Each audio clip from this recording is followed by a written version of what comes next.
Sans ce conseil, si vous tentez de paramétrer un raccourci pour sélectionner des pages de pad supplémentaires, vous serez confronté à un problème très gênant.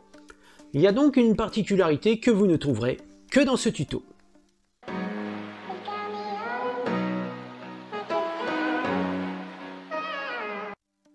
Bonjour et bienvenue dans cette nouvelle vidéo.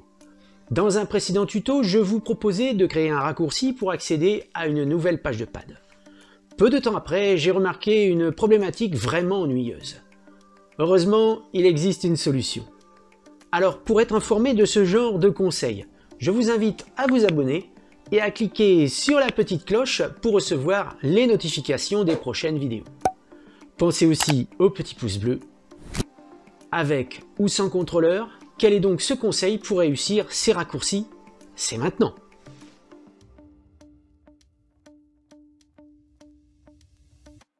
Pour accéder à nos pages de pad, nous avons 4 boutons de sélection qui se situent juste au-dessus des pads. Et ils sont personnalisables bien sûr, donc à l'aide d'un clic droit, eh bien vous sélectionnez une autre page, et puis voilà, ça vous donne ceci. Donc là on va remettre la haute queue.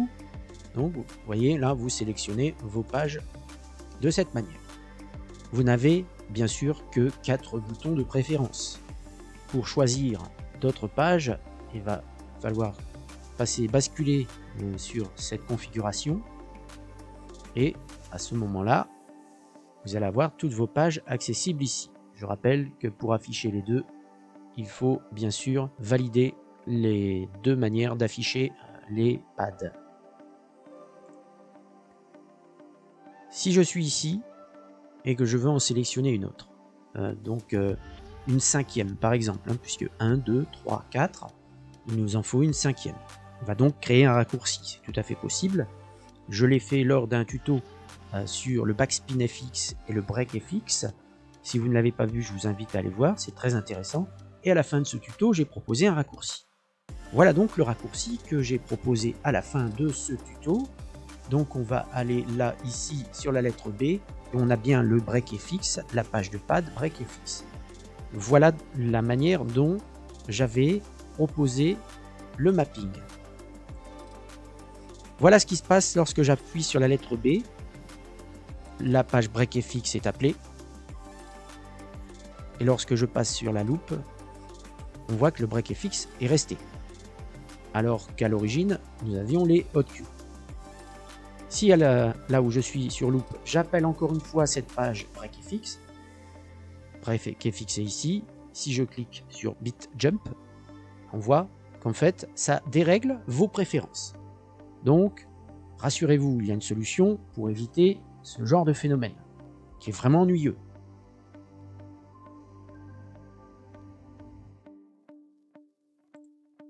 Ici, vous voyez bien, soit on modifie, soit on a toutes nos pages différentes. Lorsque vous sélectionnez un contrôleur, ce n'est pas le cas ici. Lorsque vous le connectez, juste ici au-dessus, vous allez avoir vos 4 boutons qui vont s'afficher, que vous allez pouvoir personnaliser, et 4 boutons en décalage supplémentaires à l'aide du bouton Shift de votre contrôleur, et vous appuyez sur un bouton de sélection et vous avez l'accès à 4 boutons supplémentaires, ce qui fait 8 pages d'accès.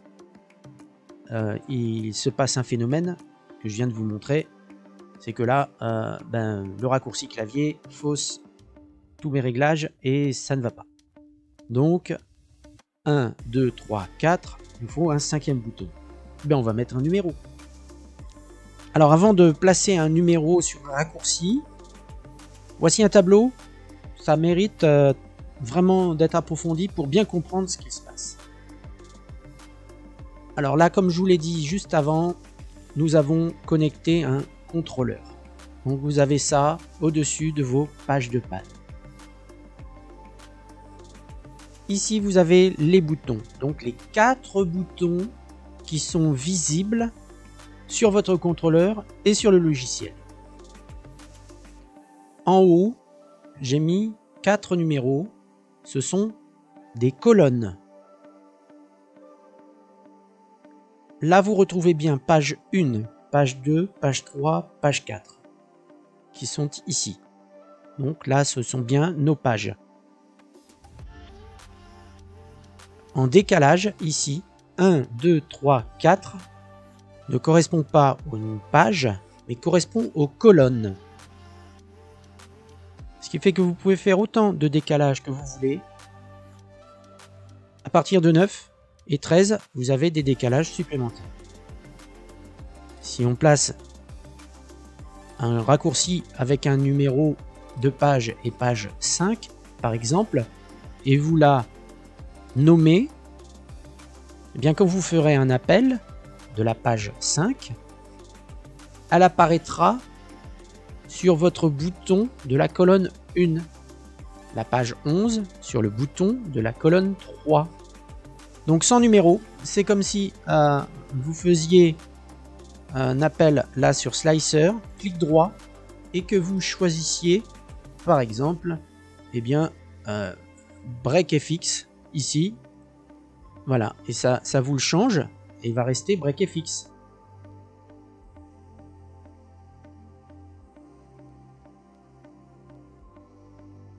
On va donc sur le B, et là ici on ajoute 0,5 ou 5, hein, vous écrivez comme vous le voulez. On va valider, et là cette fois quand j'appuie sur BreakFX, alors forcément ça se met ici et non plus à cette place, alors qu'il aurait dû, comme précédemment. Et si je retourne sur Slicer, HotQ réapparaît. Nous n'avons donc rien faussé. Pourquoi est-il intéressant maintenant de partir à 5, numéro 5? Bon, là c'est votre cas puisque vous n'avez pas de contrôleur. Et c'est intéressant si par la suite, et je n'en doute pas, vous allez avoir un contrôleur. Qu'est-ce qu'il est intéressant de faire dans ce cas-là? Eh bien, j'ai rajouté en D la page DMX 6 et la page Custom en 7. Donc, lorsque maintenant j'appuie sur D, j'ai bien DMX qui se met ici et Custom qui se met là. Nous sommes d'accord. Vous pouvez paramétrer, continuer. Hein. Donc là, on est à 7, après à 8. Vous pouvez continuer 9, 10, 11, 12. Peu importe le nombre de pages que vous voulez appeler avec vos raccourcis. Ce qu'il est intéressant maintenant de voir, alors que ça fonctionne, ici nous n'avons rien. J'ai branché mon contrôleur. Ici il ne se passe rien. Lorsque je vais rouvrir maintenant, comme je vous le disais, il apparaît ici les 4 boutons que nous avions précédemment ici. Et ce qui est intéressant, c'est que regardez ici, nous avons un BreakFX, un DMX et un Custom. Et ça, ce sont les boutons 5, 6, 7. C'est-à-dire qu'en fait, ils se paramétreront automatiquement. Et si l'on continue, j'ai donc paramétré un bouton 11 qui est ColorFX. C'est aller dans le mapping et là, ColorFX 11. Bien, il fonctionne tout à fait. Et là, vous avez quand même votre BreakFX en raccourci qui fonctionne encore, notre DMX et le M sans intervenir sur le contrôleur. Alors ça, soit vous les laissez, soit vous les supprimez. Ça, c'est à vous de voir selon vos besoins. Si vous voulez libérer des raccourcis. Mais voilà, la façon de faire, c'est qu'il faut numéroter, c'est la particularité. Ce qui me vient à vous dire, lorsque vous avez un contrôleur, eh bien, vous créez vos raccourcis à partir du numéro 9 pour vos appels de page de pad. Et sans contrôleur, eh bien, vous commencez à partir de 5 et de 5 à 8, vous les retrouverez en décalage si votre contrôleur le permet, mais ils sont quasiment tous prévus pour le faire. Quelle est donc cette petite surprise? Bien, vous avez remarqué que le nombre de pages, de pads, peut devenir très important. Et en matière de raccourcis, ça va être, à mon avis, ingérable. Donc, bien, je me suis dit, tiens, pourquoi pas, maintenant qu'on sait que si on veut faire un appel de page par raccourci, il faut numéroter. Pourquoi pas? Eh bien, créer ici comme je l'ai fait. Quand vous appuyez sur P, j'ai fait un raccourci. Vous avez donc des pages de pad qui s'affichent. Donc vous pouvez choisir des pages de pad. À chaque fois, vous allez chercher la ColorFX. Eh bien, vous allez la voir. La KQ, vous allez la voir. Ainsi de suite. J'ai même mis en Shift, donc sur votre clavier ou sur le contrôleur, une ligne supplémentaire avec 4 de plus. Donc par exemple là, vous faites Shift, la touche qui est juste au-dessus du contrôle sur votre clavier ou sur votre contrôleur, et par exemple plugin bank ou save loop, et bien quand vous cliquez dessus, elle s'affiche. Quand vous revenez sur les hotkeys, bien, on voit tout de suite que ça fonctionnait bien. La chose que je voulais vous montrer, c'était que lorsque vous faites un Shift Save Loop, maintenant, vous voyez, il est encadré. Donc la première fois, quand vous ne l'avez pas utilisé, il se présente de cette manière. Ensuite, eh bien, il sera encadré comme là. Ça ne gêne rien au fonctionnement.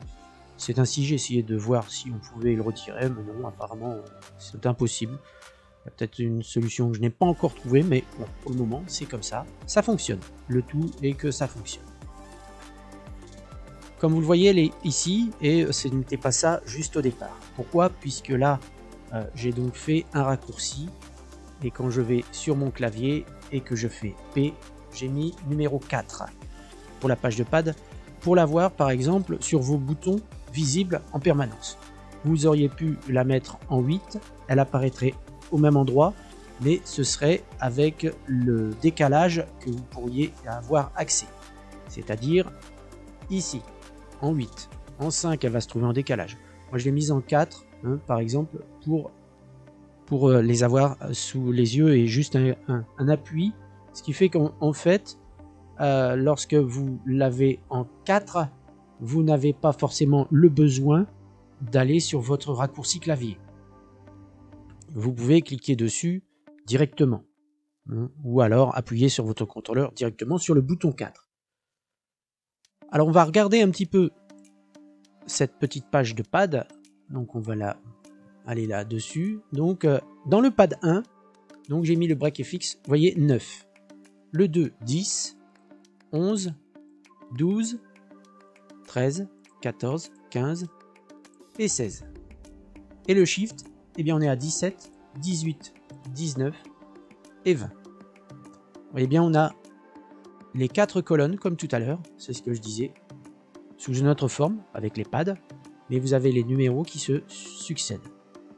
Sans contrôleur, il faudra donc commencer à 5 à la place de 9. Désormais, vous allez pouvoir accéder à de nouvelles pages en créant des raccourcis qui ne modifieront plus vos réglages de boutons de sélection. J'espère que cette vidéo vous aura aidé. Prenez bien soin de vous. À très bientôt.